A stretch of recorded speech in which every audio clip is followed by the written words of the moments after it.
ever wonder how Brian and I come up with the topics to bring you a new video from Panama every single Saturday for almost 3 years? Well, we have this list, and it's called Things You Never Should Do in Panama, and we just go check them off. Today, we're starting the first of a new series, Building a House in Panama. Yes, that's what we're doing. If you're interested in the entire process of building, we're going to show you everything from start to finish. So stick around and let's learn about how to build a house in Panama. And if you're interested in this content, we're going to have several videos in this series, so make sure you subscribe, hit notify. If you have questions about building in Panama, head over to the IGO Panama Facebook group. Over 25,000 strong, asking and answering questions every day about Panama. And don't forget the igopanama.com website, where we will be listing our contractors that we're working with so you can get the best people. All right, let's learn about how to build a house.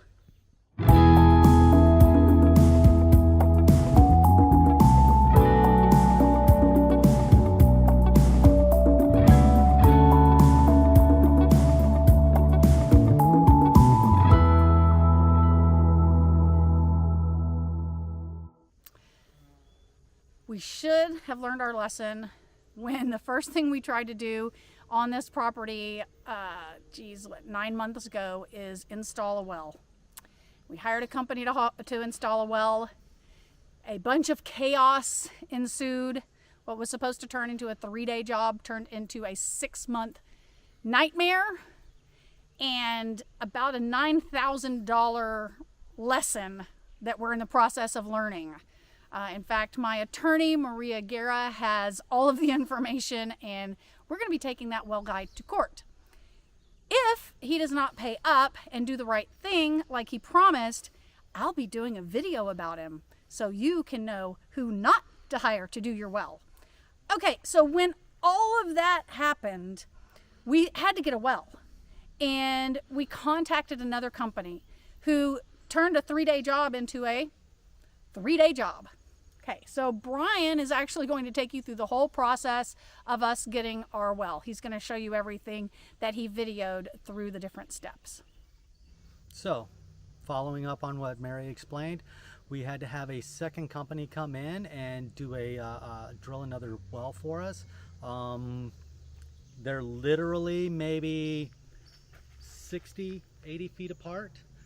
First well, that's a long story. I won't even go into that. Oh, I'll go into it if it gets to it. Believe me, I'll go into it. Second well, they decided they wanted to put it in a different spot because they weren't comfortable going in the same area if they were having problems over there.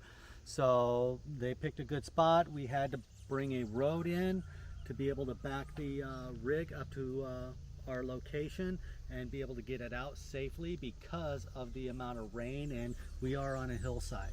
So if we had problems and lost the truck, it would be in San Carlos on the beach. That's how steep the hill is here. Which is probably a good segue now that you've given it away to tell people that we're building in El Valle. Yeah. You ruined it. Now we're going to have a line of people. Do not come looking for my property in El Valle, people. We have dogs and weapons. Okay, continue. So let me bring you along on the little video here and show you step by step on what we had to do. And here we go, groundbreaking for round 2, Pozo de Agua. So if you've paid attention, we've had some problems with our original well and driller, and we've had to abandon that whole project and hired somebody new to start a different well. They just got out here this morning. Of course, the minute they showed up, it started raining, but they've got 5 guys here, and they immediately got it all set up and was drilling within, I would say, 30 minutes of showing up to the job. So keep your fingers crossed and hope we get water. All right, guys, we just had our new well company, Perfo Star. I met Garen just through research on the internet and everything like that. He runs Perfo Star out of Coronado, San Carlos area.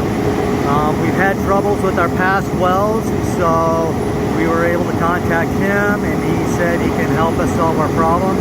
So he's out here with the crew today, and let's see if we can find some water. So at least this afternoon lightened up, and we're starting to get a little bit of a dry weather.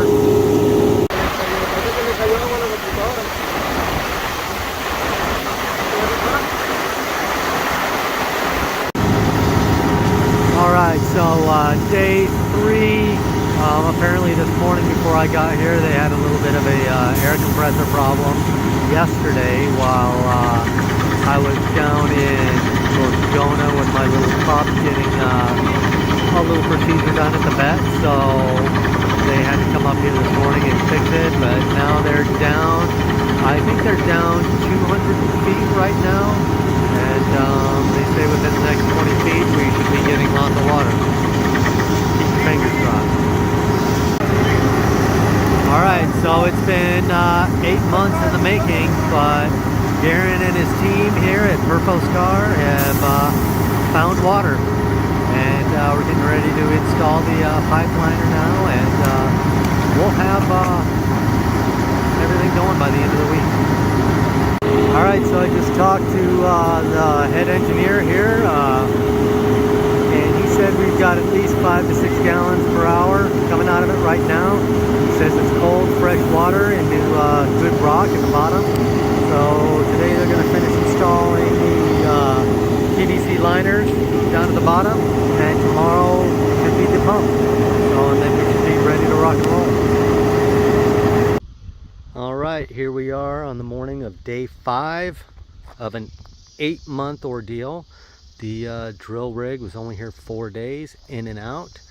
They drilled down 225 feet and hit the aquifer, so they went 20 feet beyond that to make sure we had a good well. So I'm just up here waiting now for them to show up, and we're going to install the pump and then run some capacity tests to see how much water we can get an hour out of this thing, and I think we're good to go. Alright, pump installed, generator up and going. Let's see if we get water.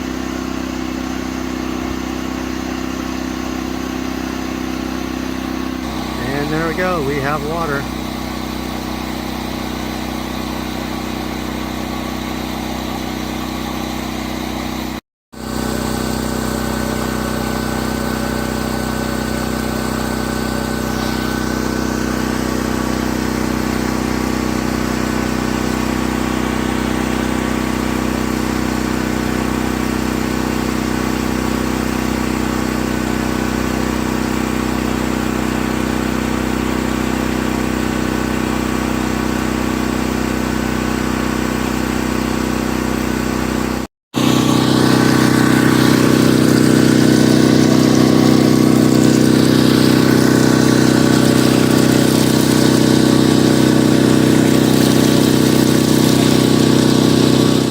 So that was the process on getting the well done. The reason that we had to have the well done first is because we're up here in the middle of nowhere. We can't get concrete trucks up here, and we need water to mix concrete. We needed 2 things. We needed water, we needed electricity. Let's not talk about electricity. Yeah. Let's just not talk about it. One and one. That'd be a whole nother video. Right, exactly. So our well ended up going flawlessly. They went down 245 feet. Hit the aquifer. We've got more than enough water to be able to push through and sustain our house, no problem at all. The water report came back because they took samples the minute they got the well pump running and everything, sent that off to the lab down in the city, and there is no chemicals, there's no heavy metals, the clarity is above and beyond. I think the water coming out of our well is going to be better than what you could buy in a bottle somewhere. Exactly. By far. Yeah, the stats were phenomenal, so we're very happy with it. Yeah. And like I said, Garen at Star and his whole crew, they were phenomenal. They were very professional. They were here on time. They did what they said they were going to do, and they left with a perfectly intact operating well. So we had to set it up to where it could be plugged into a generator and be able to pump to a storage tank. Why do we need a generator, dear? That's a Naturgy story for later. Because we have no electricity. Okay, so continue. So it's a temporary water pipe over to a temporary water storage tank. So then we can have water here to mix concrete for our next project, which we'll be getting into later. All right. And that's the story in a nutshell. All right, everybody. So if you're interested in building a house in Panama, stick around. We've got a whole series that we're working on step by step from start to finish. So stick with us. We'll see you next Saturday.